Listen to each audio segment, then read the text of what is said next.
Greetings, everyone.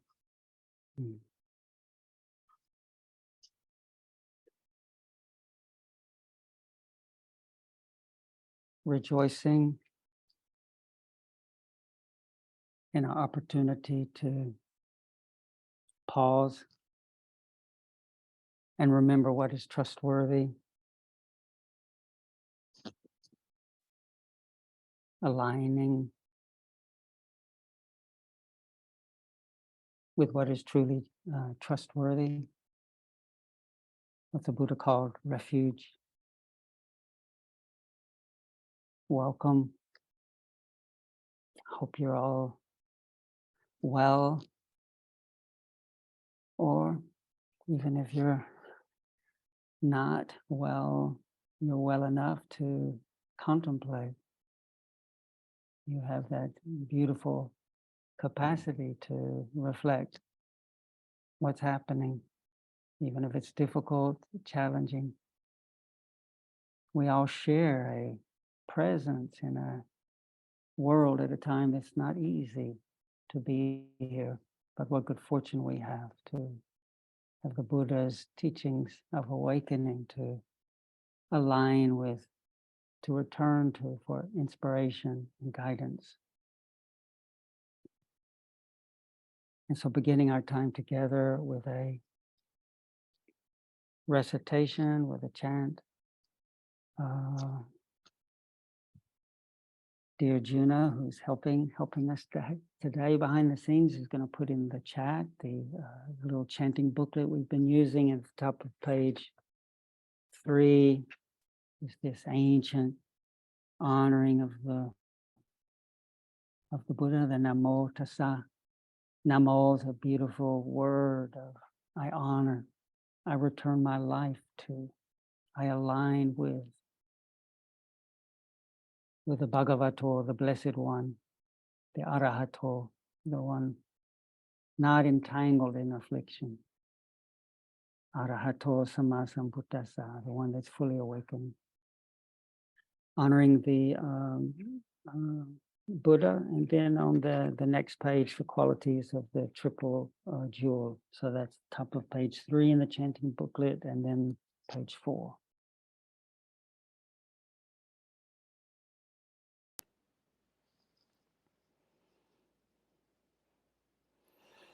Namo tassa bhagavato arahato samma sambuddhassa. Namo tassa bhagavato arahato samma sambuddhassa.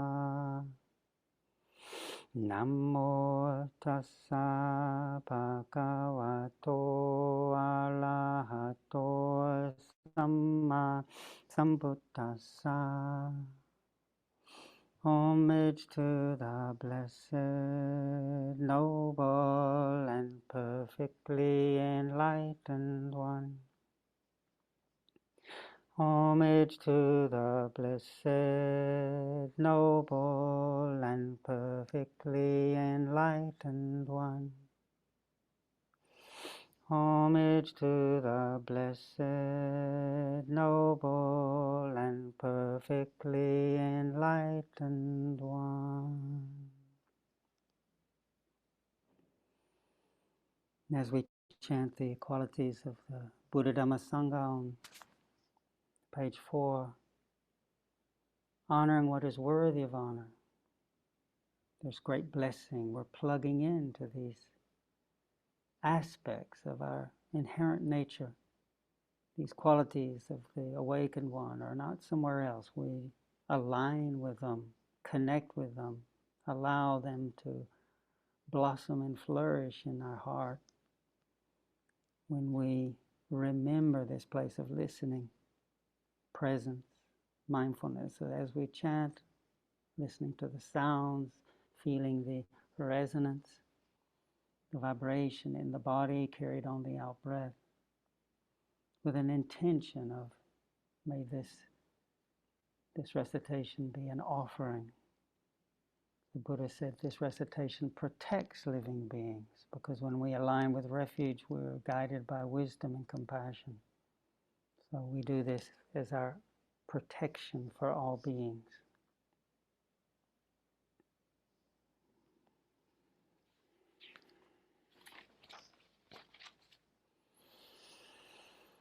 Yetipiso bhagava arahang samma sambuddho vijacalana sampanno sugato lokavidu anuttalo apurisatama salatisa ta devamanusanang Buddho Bhagavati Sava Tato Bhagavata Dhammo Santitiko Akaliko Ehipasiko Panayiko Pachatang Vetitabo You He Tisupati Pano Bhagavato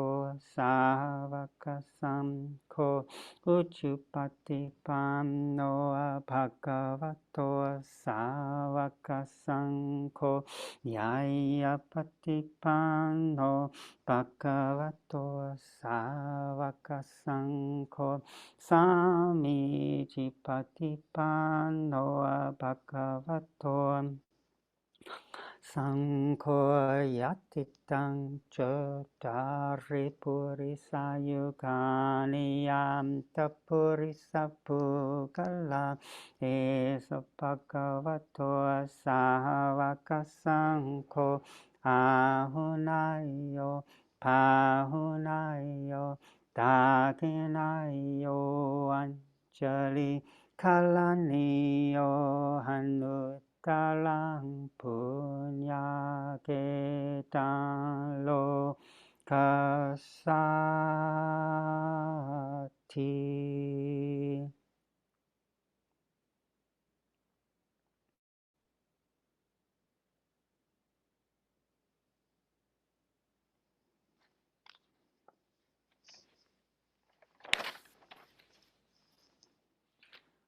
Finishing the recitation with a mantra on page 3, the second mantra, aligning with the Bodhisattva of compassion, Kuan Yin, the one who listens at ease to the sounds of the world. Attuning to this deep listening, the source of wisdom and compassion. Namo Kuan Yin Pusa Hai Namo Kuan Yin Pusa Hai Namo Kuan Yin Pusa Hai Namo Kuan Yin Pusa Hai Namo Kuan Yin Pusa Hai Mo Quan Yin Pusa Mo Quan Yin Pusa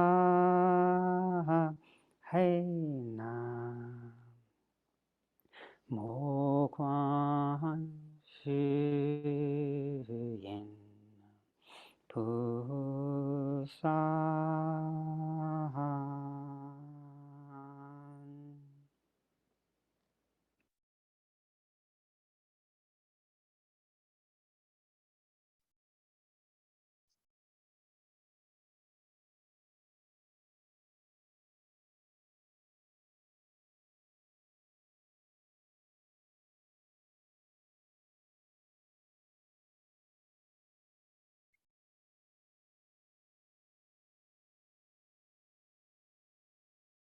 receiving the resonance,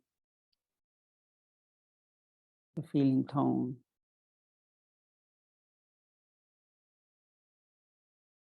the energetic response from honoring what is worthy of honor. The Buddha called puja, bringing our body, our speech, carried on the sacred, life-giving breath, these ancient sounds from awakened ones, true words that remind the heart not to get lost in externals, but to remember the root, the source, the true home, the true refuge of this deep listening. The body, the speech, all received within this capacity, this inherent quality of the heart to be awake,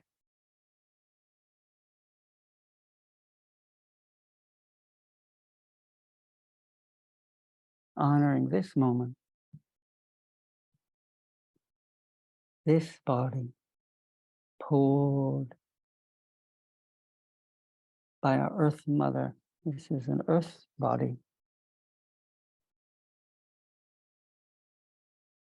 We feel our invisible pull of gravity as we sense the pressure of our body touching ground.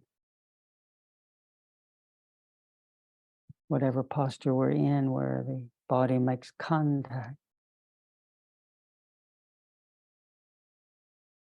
with earth, that pressure, receiving that. We breathe in and out, allowing that steadiness, the experience of earth, solidity, to become conscious.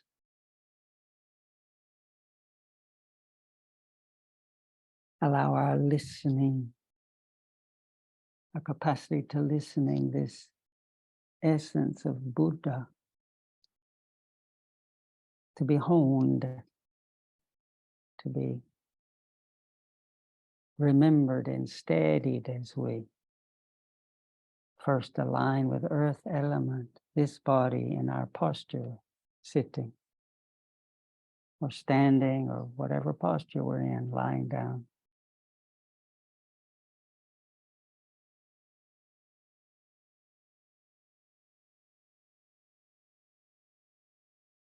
This body is being sustained. We might call it me, but this so-called me is continually being sustained by life-giving breath. This listening, this relaxed awareness. And notice that this body is surrounded by atmosphere, that we're allowed to breathe in whenever we need and wish. Honoring this gift from Mother Nature with a few conscious, full, long in-breaths and out-breaths. On that long in-breath, really savoring and appreciating that life-giving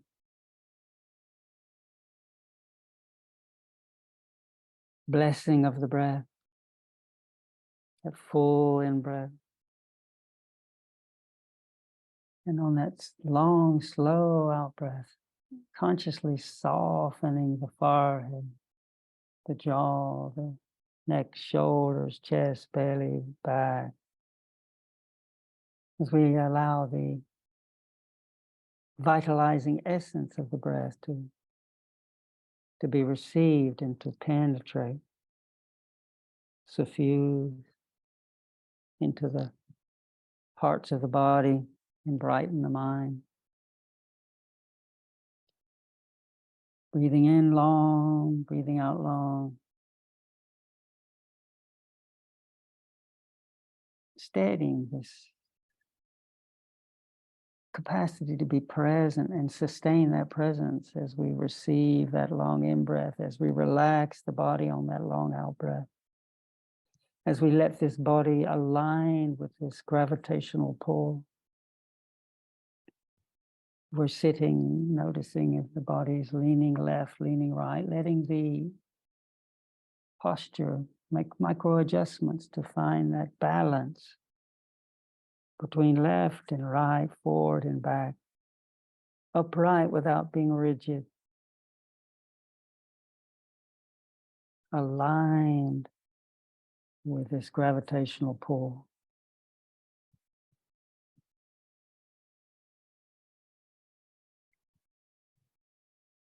When this little body is aligned with Mother Earth, and relax, our center of gravity sinks.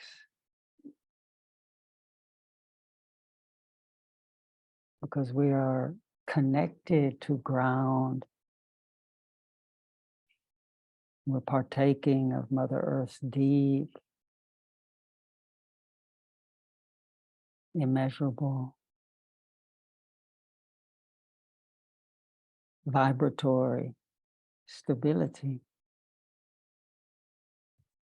and vitality.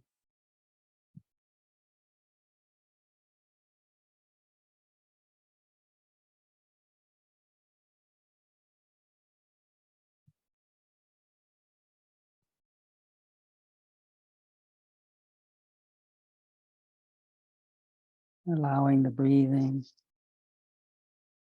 to be natural. Natural in the sense of letting the body breathe in a way that's comfortable.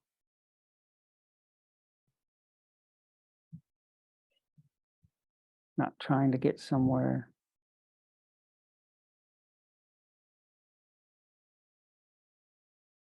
This activity, the effort is one of receptive, receiving, body sitting, or whatever posture, breathing, listening.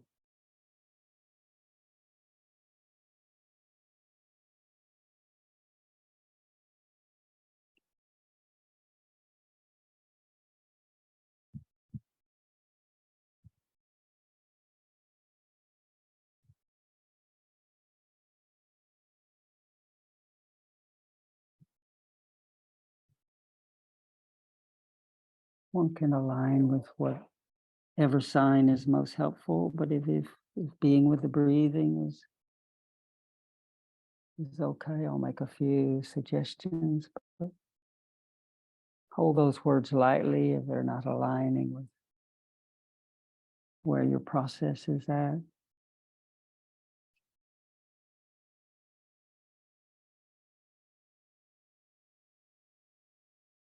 Whatever part of the body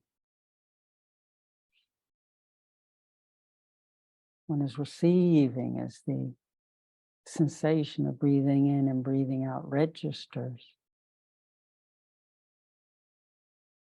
That kind, patient receptivity to that sensation. Perhaps it's the gentle sensation of the breath touching the nostrils as we breathe in and out, or wherever it is for us.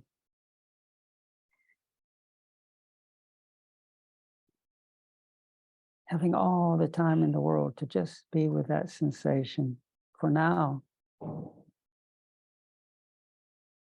Letting go of worrying about what's coming tomorrow or yesterday. We're honoring ground, root, our home, refuge. So just being with this much, the sensation of breathing in and out.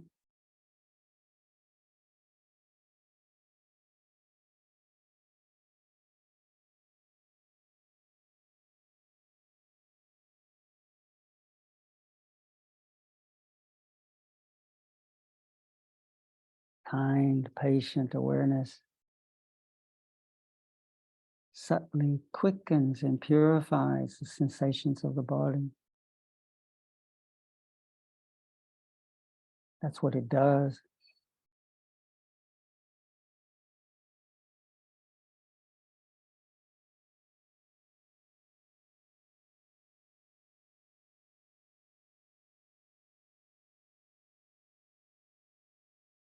Allow our awareness to widen, to include the whole of the head as we breathe in and out, not demanding sensations be a certain way, but just as we breathe in and out, noticing the way we sense and feel the head.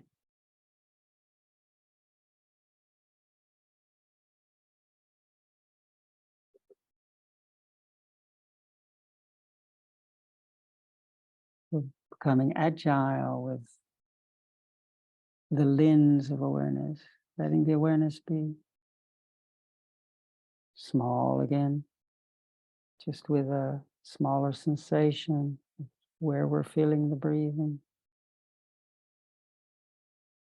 Noticing that friction, that pressure, that vibration, however it's manifesting, the energy of that.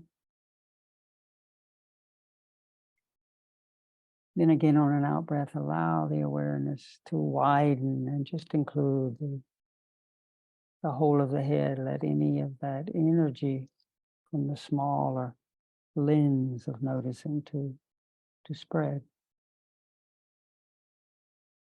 You can breathe in and out, noticing the head and shoulders and neck.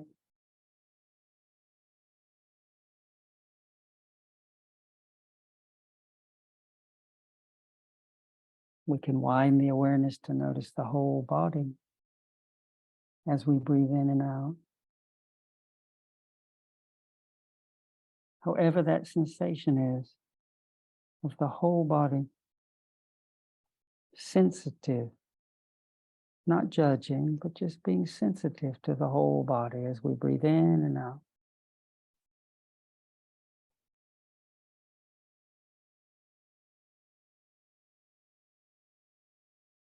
There might be a part of the body that's more uncomfortable. The energy field there seems more congested, or it's attracting attention. We can allow that area to be received as we zoom in, breathing out to that area that's more calling for attention, breathing in and out, noticing that place, part that might be more congested, uncomfortable, just with patience, kindness, noticing that.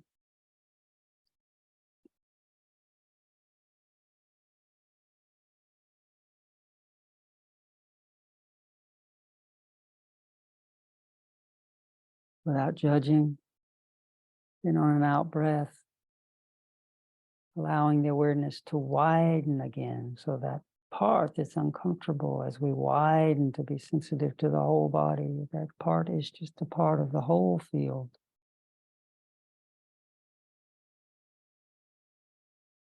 We might notice some parts of our body are more vibratory, sensitive. Nostrils, forehead, crown. We can allow the attention then to be drawn to those as we breathe in and out for a few breaths. Buddho, it's remembering the refuge of the awakened one. Buddh, on the in-breath, to on the out-breath. Buddho means reminding us as the sound appears and dissolves that what always remains is the wakefulness, the listening.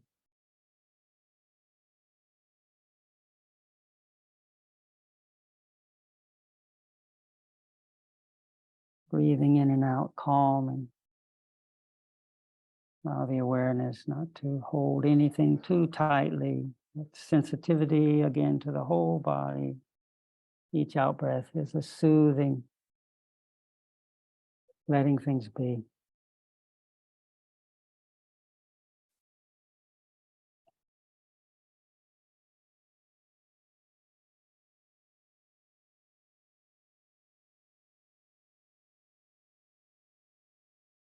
Notice all the sensations, the feeling tones,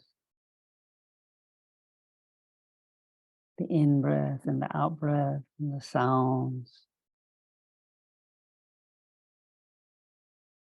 If their nature is continually becoming otherwise, continually shifting.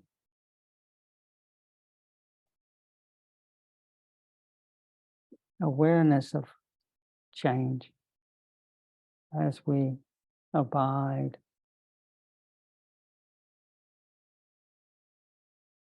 In this changing nature, we can't. It's a part of nature. Every breath, every sound, every thought, as we really appreciate its ungraspable, ever-changing nature, it allows our heart to be more dispassionate.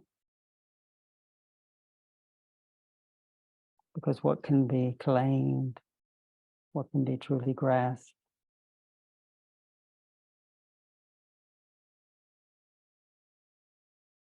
breathing in and out, letting things be, resting at ease with the nature of things.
taking this time to savor the opportunity to practice together, to remember what is important.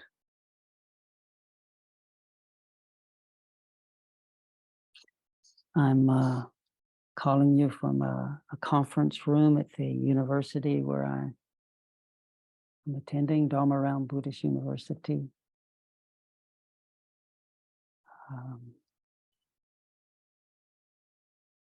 In my residential master's course in Buddhist classics, little bookshelf behind me, that little picture on the wall right above my hand is, I think that's where the picture is, Master Hua. He is the inspiration, the founder of this university, and the great inspiration to Nissa and me, guided us into the Kuan Yin Dharmas. And his teachings so beautifully merge with the teachings of Ajahn Chah, because they all go back to our original teacher, the Buddha.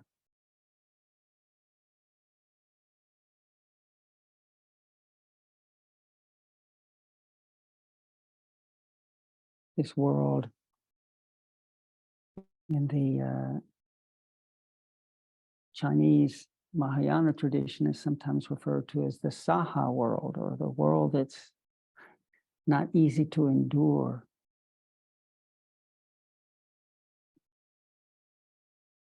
So this human condition in this world is a great blessing because we have the opportunity to wake up. We also can visit all the realms. As a human, we can visit the hell realms when we're feeling like locked into endless distress and pain.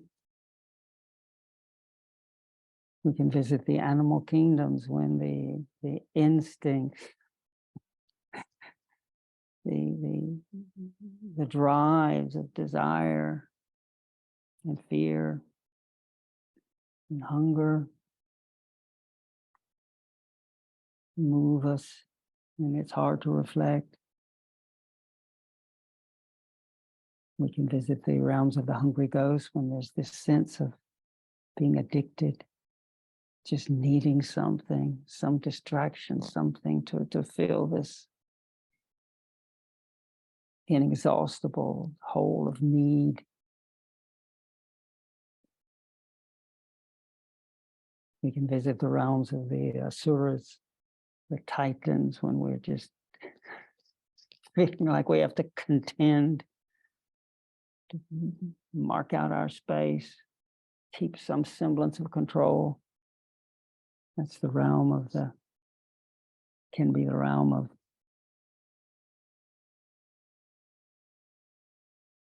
business when it just becomes too heartless, or politics when it's all about power. We can visit the heavenly realms when we're pause to remember the beauty, the harmony, the joy, the ease. But all these different worlds are revealing themselves, appearing within this present. We honored this presence at the beginning. Namo tassa bhagavato arahato sammasambuddhassa. We don't know this ground, this true home, then we get born into, identified with, entangled in the world where there's suffering and no real resting place, because things keep dissolving, things keep changing.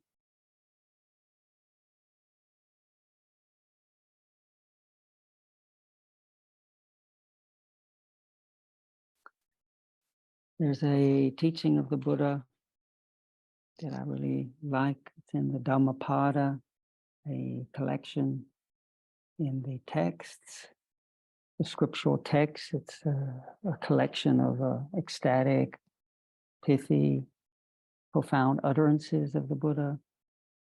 Dhammapada 42 is more than a thief, more than an enemy. A misdirected mind brings one to harm. More than a thief, more than an enemy. A misdirected mind brings one to harm.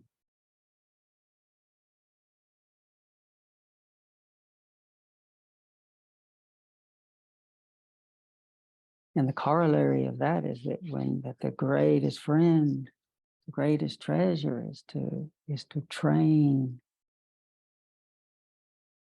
this mind well, so that it's a friend, not just leading us astray. When I first, this reminds me of when I first went to Thailand in 1976. I left the Oxford University, got a leave of absence, much to my parents' dismay and horror, to go off to the northeast of Thailand, to a forest monastery near the Laotian and Cambodian borders, to be with Ajahn Chah and his senior Western disciple, Ajahn Sumedho, and a few other Westerners who were learning how to be monks, how to train in this path of awakening. My parents were so worried.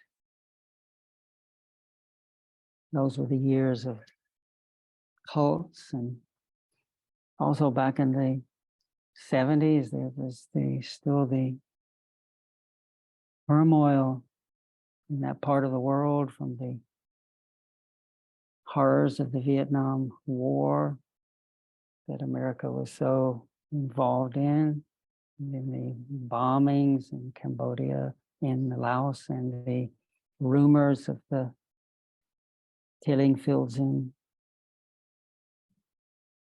Cambodia. And here, Dad and Mom could look on a map. This monastery where we were was right near the Laotian and Cambodian border, and Thailand had just had a military coup literally on the day I arrived. And I told my parents, "Oh, don't worry." But there also was a communist insurrection and so-called communist guerrillas in the area, and the dangers, at least in the news of that area. But my parents, being loving parents, flew out to Thailand, made their way from Bangkok to a little airport near the monastery, came to the monastery to see where I was. And they met Ajahn Chah.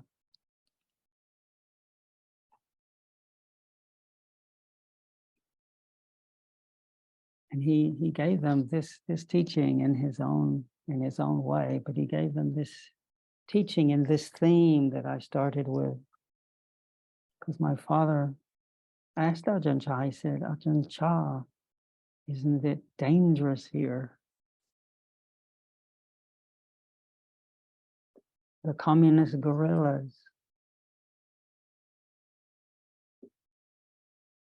the dangers from the violence."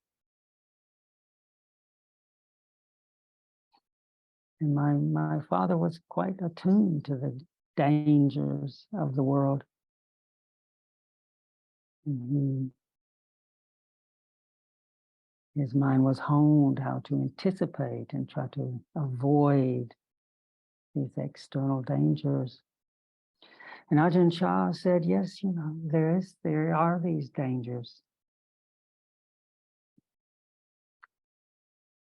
But he pointed to his heart and said, but there's much more dangerous, not recognizing. These thieves, these guerrillas, these forces in the heart, these hindrances that can rob us, he said, rob us of well-being.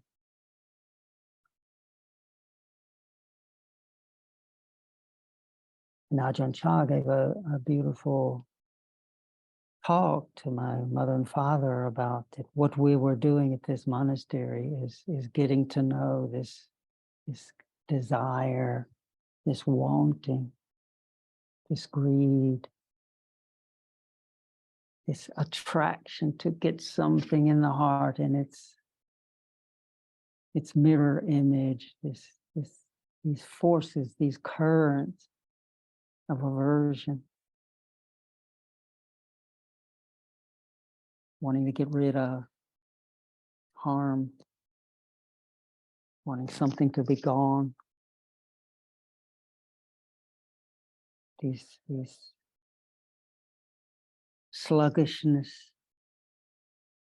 and the agitation and the worries and the doubts. This pattern where the heart's desperately trying to find an answer, imagining that if it just gets an answer, gets a view, an opinion, a stance, that it will be all right.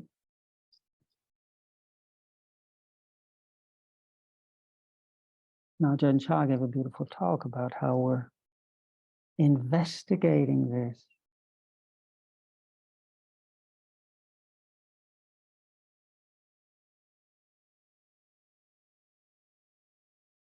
Even though, as the Buddha said, more than a thief, more than an enemy, a misdirected mind brings one to harm.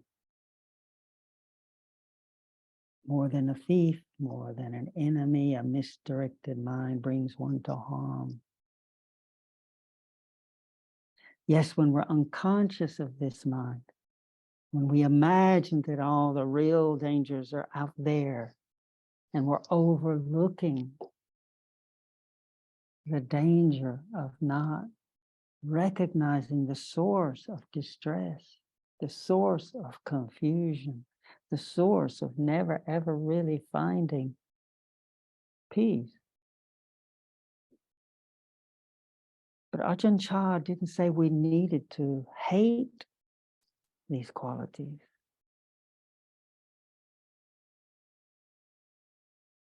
In fact, Ajahn Chah said that when we acknowledge, when we turn our attention to be aware, to be wary of just blindly believing this mind, he taught us to do it with reverence. He said these so-called hindrances, you should not hate them, but see them as your teachers.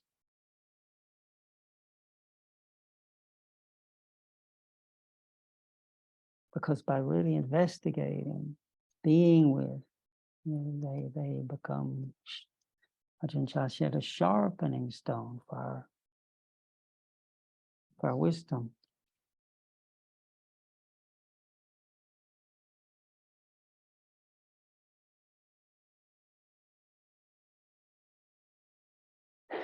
In my life, I've one of these so-called hindrances that has visited me a lot, and has been a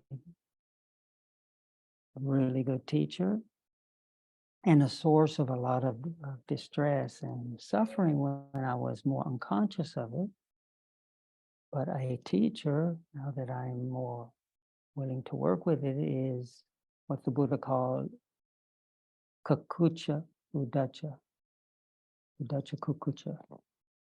Anxiety worry and restlessness.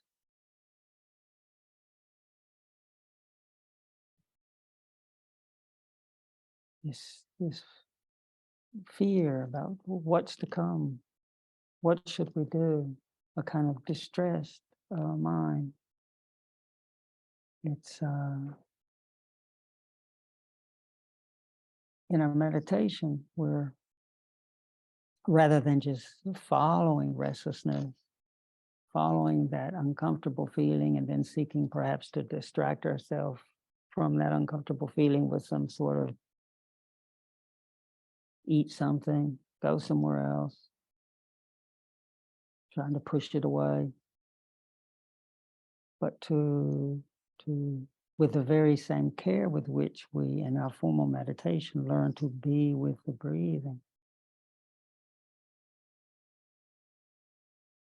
learn to be with chanting when we're chanting, learn to be with walking when we're walking, learn to be mindful of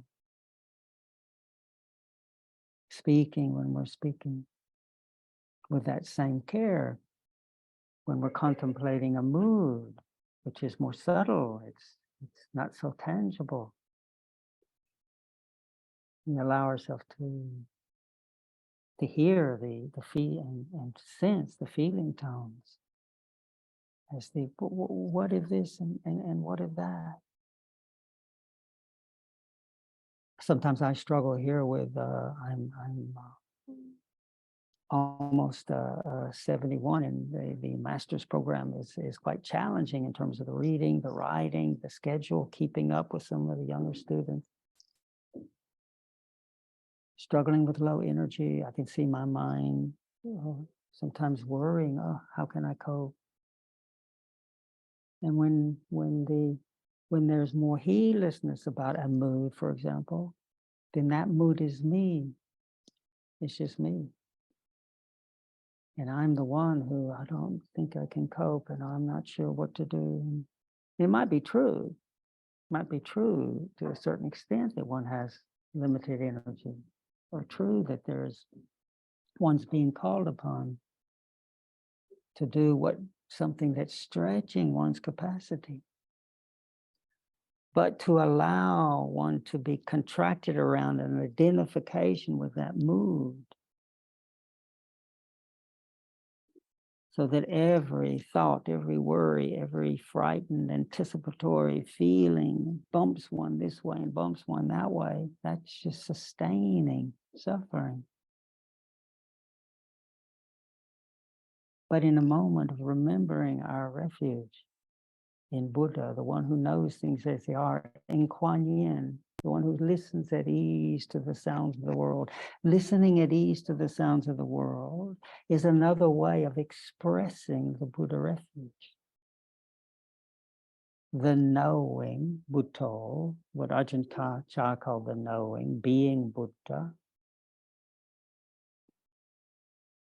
That's knowing the sounds, knowing the feeling tones that are arising within this dimension of awareness. Listening at ease to the sounds of the world. That deep listening is just another way of expressing that refuge. And when we do that, then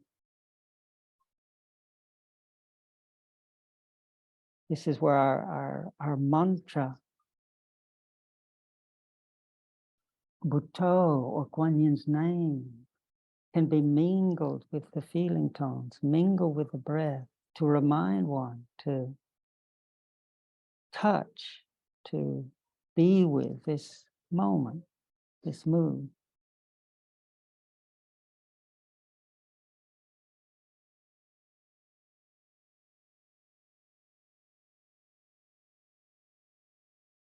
To be with it as it is. Like, I don't know if you can hear, I'm next to a big kitchen, so there's a lot happening next door. So I don't know if that is, but I'm having to stretch my awareness to to be present with how it is. And so, like the thought, oh, well, will this disturb will you be able to, will I be able to, will the you be able to, will the I be able to? Can we hear those inner sounds of whatever our thoughts and feelings are as arising and ceasing within awareness, within the refuge? Mm.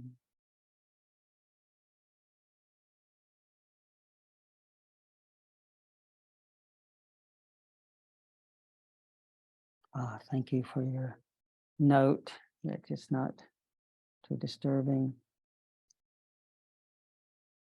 Well, as we train the heart, this misdirected mind is when we don't attend to what's happening in the heart. The directed mind, the training that we're all doing with mindfulness, is learning to take a mood like anxiety, or it can be any of them: desire, aversion, restlessness, discouragement. Touch it with contemplation. In a moment of being able to be with anxiety and notice its changing nature, then rather than being turned by, convoluted, humbled by the mood, we can allow the mood, the formation, to reveal its own nature, its own turning nature.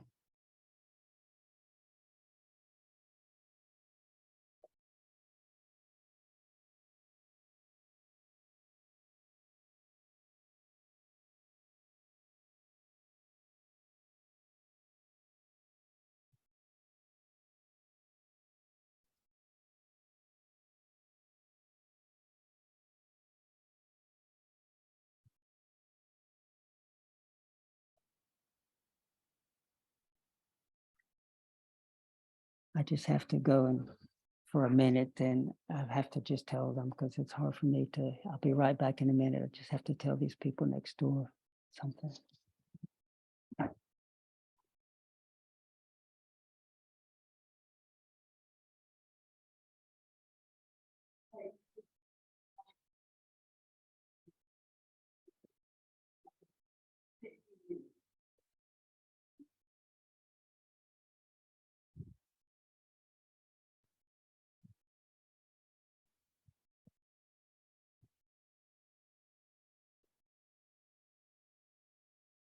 Thank you for your patience.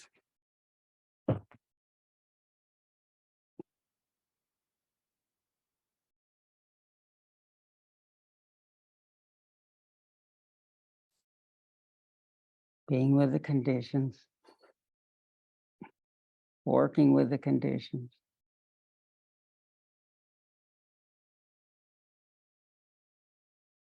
Grateful for the conditions. I'm fortunate that I have some classmates that are willing to accord, not knowing that we had this meeting.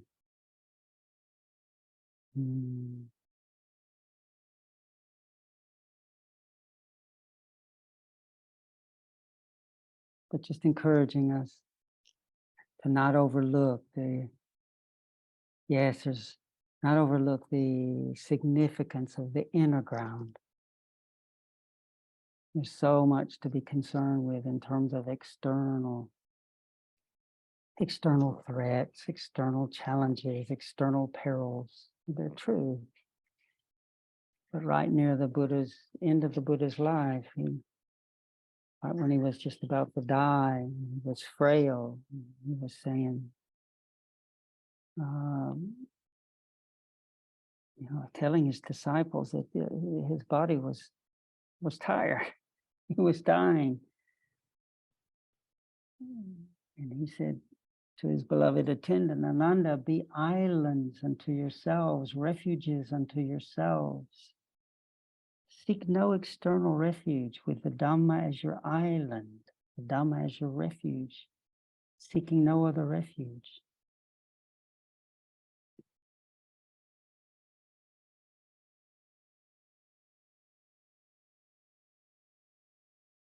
And how, the Buddha said, how are we to be an island, a refuge, seeking no external refuge? He said, when you contemplate the body as the body, clearly comprehending, mindfully, overcoming desire and sorrow in regard to the world, and contemplate feelings in feelings, feelings just as they are. Contemplate the mind as the mind. We've been focusing on moods like restlessness, anxiety, wanting, not wanting. Contemplating dhammas as dhammas. We've been reflecting on an important dhamma, the dhamma of change. This is how we become an island unto ourselves. An island where that might think, oh, well, God, that sounds pretty cut off. But an island surrounded by water, it's easy to drown in the water. There's nothing solid in the water, but the island means find where there's solid ground. Once we touch this solid ground, actually this solid ground is the solid ground where all living beings merge. The whole universe manifests within this solid ground, this trustworthy core of the heart. But when we're so entangled in what Ajahn Chah called the thieves, or the gorillas, or the entanglements of wanting and not wanting, we lose touch with what is truly trustworthy. When we take refuge and return to that which knows, to that which is listening at ease to the sounds of the world, train our heart to be here, using our body, using feelings, using the moods. That's what we're working with. And using our Dhamma reflections, like that everything is changing. The sounds, the tones of anxiety when it's there. And as we notice that appearing, ceasing, shifting, dissolving within the heart, it's possible for the heart then to realize all this change cannot be grasped. And as we allow change to be changed, the heart then can remember its own presence.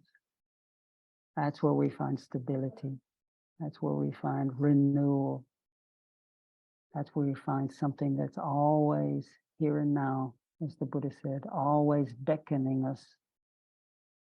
Ehipassiko, we chanted, always saying, hey, open your eyes, open your ears, I'm right here. This ground, this solid ground. Opanayiko, this ground is like a magnet, the true nature. When we're not so dazzled by the mirages of all that gets fabricated in the mind, as we deepen our practice, this true nature is a little bit like a magnet. And we'll keep bending the heart to return, the great return to rest in its own nature.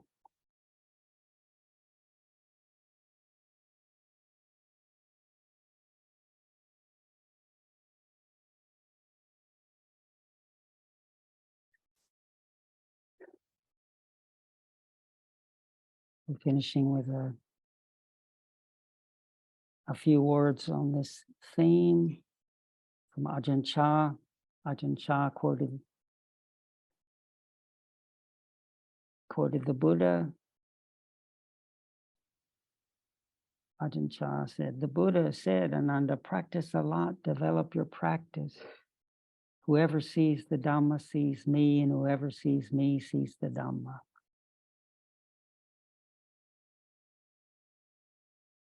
So Ajahn Chah was quoting the Buddha telling Ananda that when we practice to see things the way they are, that's how we see the Buddha. Practice a lot, develop your practice. Whoever sees the Dhamma sees me. Whoever sees me sees the Dhamma. Then Ajahn Chah goes on to say, where is the Buddha? We may think the Buddha has been and gone, but the Buddha is the Dhamma, the truth. Some people like to say, oh, if I was born in the time of the Buddha, I would go to Nibbana. Here, stupid people talk like this. The Buddha is still here. The Buddha is truth. Regardless of whoever is born or dies, the truth is still here. The Buddha is truth. The truth never departs from the world. It's there all the time, whether a Buddha is born or not, whether someone knows it or not, truth is still there. So we should get close to the Buddha. We should come within and find the Dhamma. When we reach the Dhamma, we will reach the Buddha. Seeing the Dhamma, we will see the Buddha, and all doubts will dissolve.